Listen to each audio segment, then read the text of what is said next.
Pintu menutup dengan bunyi klik lembut. Suara yang nyaris tak terdengar tapi menggetarkan hati Jani seperti dentuman keras di dalam dadanya.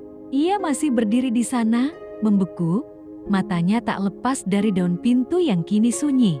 4 tahun bersama Kai, dan tetap saja, jarak itu terasa lebih nyata dari sebelumnya. Ia memandang sekeliling apartemen, sofa abu-abu yang pernah mereka pilih bersama, lampu gantung yang Kai pasang sendiri. Bahkan mug bertuliskan Irma Sunshine yang kini dibiarkan kosong di meja makan. Semuanya terasa asing, dingin, seperti kenangan yang perlahan kehilangan warnanya. Dia melepaskan jaket kerjanya, menggantungnya di belakang pintu, lalu berjalan ke dapur. Tangannya gemetar saat mengambil gelas. Dia bahkan tidak merasa haus. Tapi itu lebih baik daripada duduk diam dan mendengar suara pikirannya sendiri. Kita bicara besok saja, kata-kata Kai berulang di kepalanya seperti gema. Tapi besok, bagaimana jika besok tidak pernah datang? Ia berjalan menuju kamar, membuka lemari dan mengambil folder berisi hasil pemeriksaan terakhir. Kata-kata dokter masih terjiang. Kami harus segera mulai siklus pertama kemoterapi. Memejamkan mata, menggigit bibir untuk menahan isak yang hendak keluar. Mungkin Kai tidak perlu tahu, pikirnya kembali. Tapi suara lain di dalam dirinya, suara kecil namun keras, berbisik bahwa ia tidak bisa terus sendirian menghadapi ini. Meski hanya sedikit, dia merebahkan tubuhnya di ranjang, menatap langit-langit, memeluk folder hasil medis itu erat-erat, seolah itu yang tersisa dari harapan. Semoga besok benar-benar datang. Dan semoga saat itu tiba, Kai punya waktu untuk mendengarkan apa yang kau pikirkan. Kau hampir tidak mampu mengelola apa yang kau lakukan sekarang. Kau tak bisa hanya menjadi sukarelawan di rumah sakit, omal Sulgi sambil melipat tangan di depan dada. Lisa hanya menatapnya dengan tenang. Saya bisa, dan saya akan melakukannya. Liz, ayolah. Dengan semua beban kuliah, pekerjaan kita, dan tugas akhir yang menumpuk kamu pikir kamu robot. Lisa menarik napas, mencoba menahan emosi.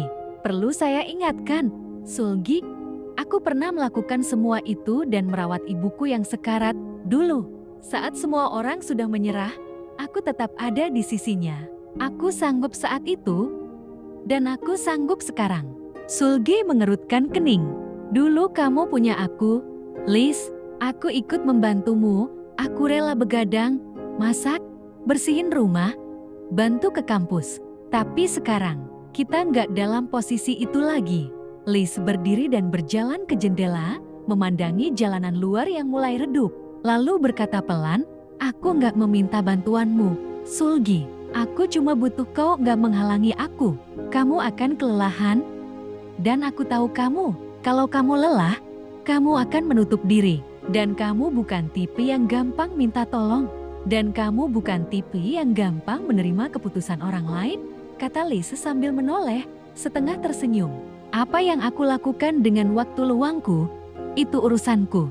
Selama tidak mengganggu kerjasama kita, aku rasa kamu nggak punya alasan untuk marah. Sulgi mengangkat tangan, menyerah. Baiklah, ini hidupmu. Lakukan sesukamu. Tapi serius, Liz, kadang kamu membuatku frustrasi setengah mati. Sial, dia berdecak dan menggerutu sambil menjatuhkan diri ke kursi. Lalu, dengan ekspresi mencemooh tapi penasaran, dia menambahkan, kalau kamu bukan gay, aku mungkin akan mengira kamu jatuh cinta sama Dharma dan ngelakuin semua ini demi bisa dekat dengannya. Liz tertawa, lebih dari sekadar basa-basi. Mungkin saja aku memang begitu, kita nggak pernah tahu, kan? Sulgi menyipitkan mata. Jangan bercanda, aku udah terlalu lama jadi sahabatmu. Aku kenal kamu luar dalam.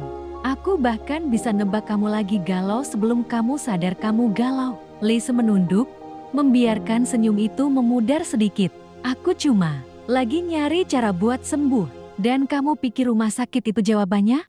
Tempat itu bukan hanya tentang kesakitan, Sulgi. Di sana, aku merasa hidup. Aku merasa ibuku masih ada. Aku merasa berguna. Sulgi menatap Liz, ekspresinya melembut. Aku tahu kamu cinta mati sama ibumu. Dan aku tahu kehilangan dia itu seperti dihantam truk dari segala arah. Tapi, Lise, kamu juga butuh sembuh dengan cara yang nyata, bukan dengan menyiksa diri sendiri. Lise mengangguk perlahan. Ini bukan siksaan, ini terapi. Bahkan kalau itu berarti melihat kematian setiap hari. Setidaknya aku merasa nggak sendiri. Sulgi terdiam sejenak sebelum berkata pelan, "Baiklah, ini hidupmu." Lis menoleh, tidak menjawab. Tapi matanya tidak lagi bisa menyembunyikan sesuatu yang selama ini ia simpan rapi. Diamnya itu bukan penyangkalan, tapi pengakuan yang tak terucapkan. Sulgi menghela nafas panjang. "Oke, aku nggak akan paksa kamu cerita lebih. Tapi jaga dirimu, ya."